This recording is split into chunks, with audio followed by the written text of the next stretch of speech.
जय हिंद दोस्तों, स्वागत है आप सबका गुरुकुल इंस्टीट्यूट के official YouTube channel Gurukul institute RS में। साथियों, जेएसएससी सीजीएल की परीक्षा का परिणाम जारी किया जा चुका है और अब डॉक्यूमेंट वेरिफिकेशन की प्रक्रिया होनी है। साथियों, आप सबों के लिए मैंने डॉक्यूमेंट वेरिफिकेशन में कौन कौन से प्रमाण पत्र लेकर जाने हैं इससे संबंधित एक महत्वपूर्ण वीडियो अपने चैनल पर मैंने अपलोड करने का काम किया था और उस वीडियो में मैंने देखा कि अनेक सारे विद्यार्थियों के मन में अभी भी कुछ संदेह की स्थिति बनी हुई है, अभी भी उनके मन में कुछ डाउट्स है, कुछ कन्फ्यूजन बरकरार है। तो आपके इन्हीं सारे कन्फ्यूजन्स को दूर करने के लिए मैं पुनः इस महत्वपूर्ण वीडियो को आप सभी के लिए अपने चैनल के माध्यम से साझा कर रहा हूं। साथियों, वीडियो को बिना स्किप किए अंत तक देखिएगा और इस वीडियो में सुझाए गए, इस वीडियो में बताई गई सारी जानकारी आप लोगों के लिए काफी काम की जानकारी है। आप सभी से मेरा यह रिक्वेस्ट भी होगा कि इस वीडियो को ऐसे जितने भी लोग परीक्षा पास कर चुके हैं, जिनका डीवी का प्रक्रिया होना है, आप उन तक इसको जरूर पहुंचा दें, जरूर शेयर कर दें। चलिए देर न करते हुए हम समझते हैं आगे कौन कौन से प्रमाण पत्र आप लोगों के लिए मान्य होंगे और महत्वपूर्ण होंगे। सबसे पहले मैं आपको बता दूं दोस्तों कि आप जब डीवी की प्रक्रिया में जा रहे हैं तो अपने साथ 2 पासपोर्ट साइज की फोटो आप लेकर जाएंगे। इसे मत भूलिएगा, 2 पासपोर्ट साइज की फोटो अति आवश्यक होगी। और इसके अतिरिक्त मैं आप सबों को बता दूं कि जब आपने परीक्षा दिया है तो आपके पास उसका एडमिट कार्ड भी है। तो साथियों, आप अपने एडमिट कार्ड की मूल प्रति लेकर जाएंगे, अर्थात कि परीक्षा का जो प्रवेश पत्र आपको निर्गत किया गया है आप उसकी मूल प्रति लेकर जाएंगे। स्पष्ट तरीके से आपको आयोग के द्वारा यह निर्देशित किया जा चुका है। इसके अतिरिक्त दोस्तों, शैक्षणिक योग्यता की बात की जाए तो मैट्रिक, इंटर और ग्रेजुएशन से संबंधित अंक पत्र ये जरूर आप लेकर जाएं। इसके अतिरिक्त इन तीनों का जो आपका पासिंग सर्टिफिकेट है वो लेकर जाएंगे और ग्रेजुएशन की जो आपकी उपाधि प्रमाण पत्र होती है आप वो जरूर अपने साथ रख लें। साथ ही साथ अगर इसके अतिरिक्त आपके पास इन तीनों परीक्षाओं की कोई भी ऐसा कोई डॉक्यूमेंट है आप उसे अवश्य अपने साथ रख लीजिए ताकि आवश्यकता पड़ने पर आप उसे जांच प्रक्रिया के दौरान प्रस्तुत कर सके। तो साथियों, आपके पास में किसी प्रकार का प्रमाण पत्र का कमी ना रह जाए, इस बात का ख्याल रखेंगे। एक्स्ट्रा कोई भी ऐसा प्रमाण पत्र हो आप अपने साथ उसे साइड में रखे रहिए, आवश्यकता पड़ने पर आप उसे वहां पर प्रस्तुत करेंगे। चलिए दोस्तों, आगे समझते हैं। अब यहाँ पर हम बात करेंगे आरक्षण एवं स्थानीयता को लेकर ही बहुत सारे लोगों ने सवाल उठाया है, मुझसे पूछा है मुझे कौन सा प्रमाण पत्र ले जाना होगा। तो दोस्तों, आरक्षण एवं स्थानीयता से संबंधित सारी जानकारी मैंने पिछले वीडियो में आपको दिया है, लेकिन बावजूद इसके मैं बता दूं कि अगर आपने फॉर्म भरने के समय एसटी, एससी, ईडब्ल्यूएस या BC1, BC2 जैसी किसी भी प्रकार से है ना आरक्षण को लेकर आपने दावा रखा है तो साथियों, आपको उसके लिए अपना जो भी संबंधित प्रमाण पत्र है आप उसका मूल प्रति लेकर जाएंगे और उसकी छाया प्रति भी साथियों आप लेकर जाएंगे। इसके अतिरिक्त यहाँ पर आप देखिए खेल कूद कोटा आरक्षण संबंधी प्रमाण पत्र, इसके अतिरिक्त दिव्यांगता श्रेणी आरक्षण संबंधी प्रमाण पत्र और भूतपूर्व सैनिक होने से संबंधित प्रमाण पत्र। यदि इन तीनों कैटेगरी से कोई अभ्यर्थी रिलेट करते हैं तो इन तीनों का प्रमाण पत्र अपने अपने हिसाब से आपके पास में अभ्यर्थियों होना चाहिए।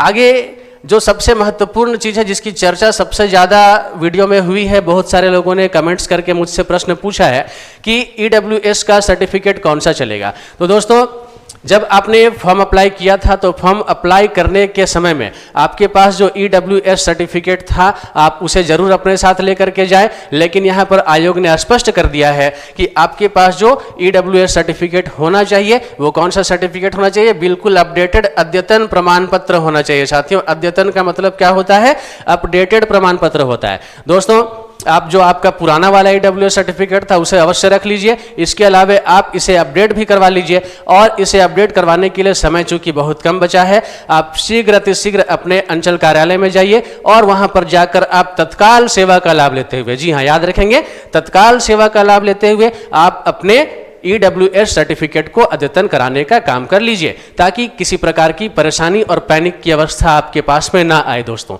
चलिए बढ़ते हैं आगे और किन किन चीज़ों की आवश्यकता आपको पड़ने वाली है। दोस्तों, एक बहुत ही महत्वपूर्ण चीज़ जिसकी चर्चा शायद करनी भी आवश्यक बहुत ज़्यादा है और इस वजह से मैं इस वीडियो में आपको इन चीज़ों को ही बता रहा हूँ।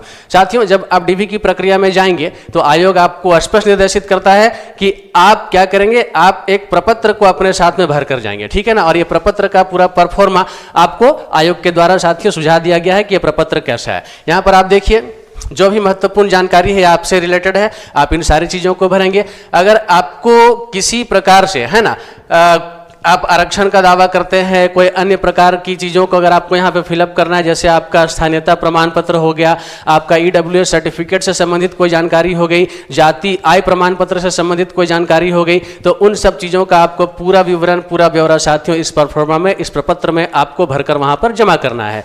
और थोड़ी आगे हम लोग चले तो यहाँ पर उसी परफॉर्मा का ये दूसरा पेज यहाँ पर मैं आपको दिखा रहा हूँ। यहाँ पर आप देख सकते हैं कि इन सारी जानकारी को खेलकूद कोटा आरक्षण का लाभ लेने वाले के लिए अलग से दिया गया, दिव्यांग श्रेणी के अभ्यर्थियों के लिए अलग से कॉलम बनाया गया, भूतपूर्व सैनिकों के लिए अलग से कॉलम बनाया गया। तो इन सारे कॉलम को आवश्यकता अनुसार आप जरूर फिलअप करेंगे।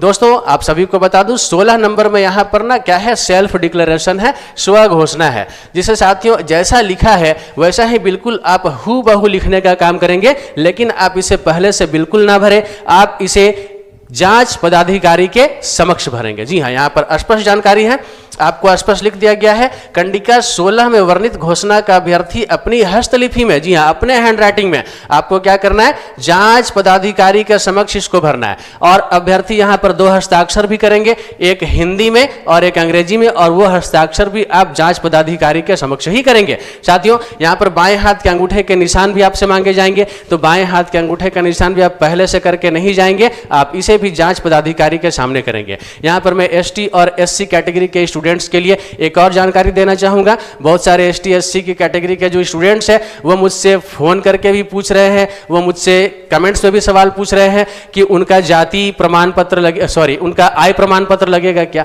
तो साथियों ST और SC कैटेगरी के विद्यार्थियों के आय प्रमाण पत्र की आवश्यकता नहीं होगी। तो दोस्तों इस वीडियो के माध्यम से मैंने आप लोगों को भरसक जितने भी कन्फ्यूजन्स थे आपके उसे दूर करने का प्रयत्न किया है। आशा है आपको यह वीडियो पसंद आया होगा। साथियों आपको हमारे चैनल के माध्यम से हमेशा सटीक जानकारी मिलती है, बिल्कुल बेहतरीन जानकारी मिलती है। और पिछले 2 तारीख की वीडियो में मैंने स्पष्ट कहा था कि JSSC बिल्कुल हरकत में आ चुका है। किसी भी वक्त आयोग के द्वारा CGL की परीक्षा का परिणाम जो है वो जारी कर दिया जाएगा, और उसके ठीक 2 दिनों के बाद CGL की परीक्षा का परिणाम जारी कर दिया गया, नगर पालिका की परीक्षा का परिणाम जारी कर दिया गया। अब आने वाले दिनों में महिला पर्यवेक्षिका का भी एग्जाम जो हो चुका है उसका भी रिजल्ट जारी दोस्तों जल्द से जल्द होने की उम्मीद है। साथियों आप सभी को मैं कहना चाहूंगा इस वीडियो के माध्यम से बहुत ही महत्वपूर्ण जानकारी आप लोगों के सामने दी गई है।